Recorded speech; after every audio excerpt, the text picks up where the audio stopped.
Panchadwip tower, ওটা Belilious পার্কের ভিতরে আছে। এখানে প্রচুর পরিমাণে বৃষ্টিপাত। এখান থেকে একটা লাইন হলদিয়ার দিকে ভাগ হয়ে গেছে। বন্ধুরা 15721 পাহাড়িয়া এক্সপ্রেস নির্দিষ্ট সময় থেকে 2 মিনিট দেরিতে ছাড়লো দীঘা স্টেশন থেকে। বন্ধুরা 15721 দীঘা পাহাড়িয়া এক্সপ্রেস নির্দিষ্ট সময় থেকে 3 মিনিট দেরিতে পৌঁছলো কাতি স্টেশনে। এখানে এই ট্রেনের 2 মিনিটের অফিসিয়াল হল্ট রয়েছে।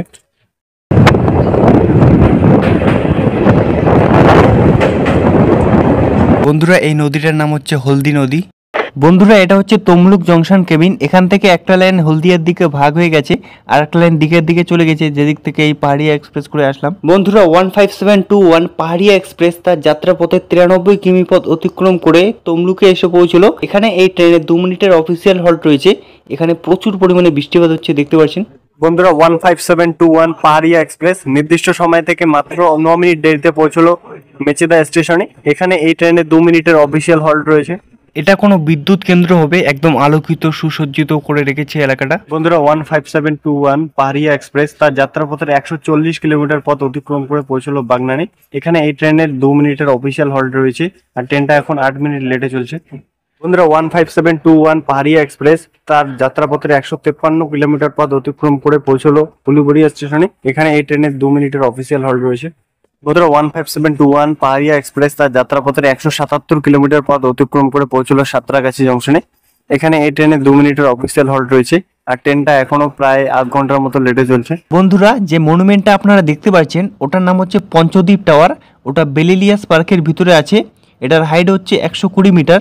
এই টাওয়ারটা থেকে আপনারা পুরো কলকাতাকে দেখতে পারবেন। বন্ধুরা 15721 পাহাড়িয়া এক্সপ্রেস নির্দিষ্ট সময় থেকে 27 মিনিট আগে ঢুকলো হাওড়া জংশনে।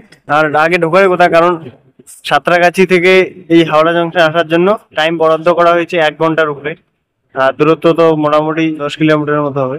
বন্ধুরা 15721 পাহাড়িয়া এক্সপ্রেস তার যাত্রাপথের 185 কিমি পথ অতিক্রম করে পৌঁছলো হাওড়া জংশনে। এখানে এই ট্রেনের 30 মিনিটের অফিসিয়াল হল্ট রয়েছে। বন্ধুরা দেখতে পাচ্ছেন কত ব্যস্ততম একটা স্টেশন এই হাওড়া জংশন। এখানে প্রচুর যাত্রী ট্রেনের জন্য অপেক্ষা করছে, বিশেষ করে দূরপাল্লার ট্রেনের জন্য। এই যে বন্ধুরা হাওড়া স্টেশনের সাথে লাগোয়া হাওড়া মেট্রো স্টেশন। দেখতে পাচ্ছেন বাংলা, হিন্দি এবং ইংরেজি 3টা ভাষায় লেখা রয়েছে।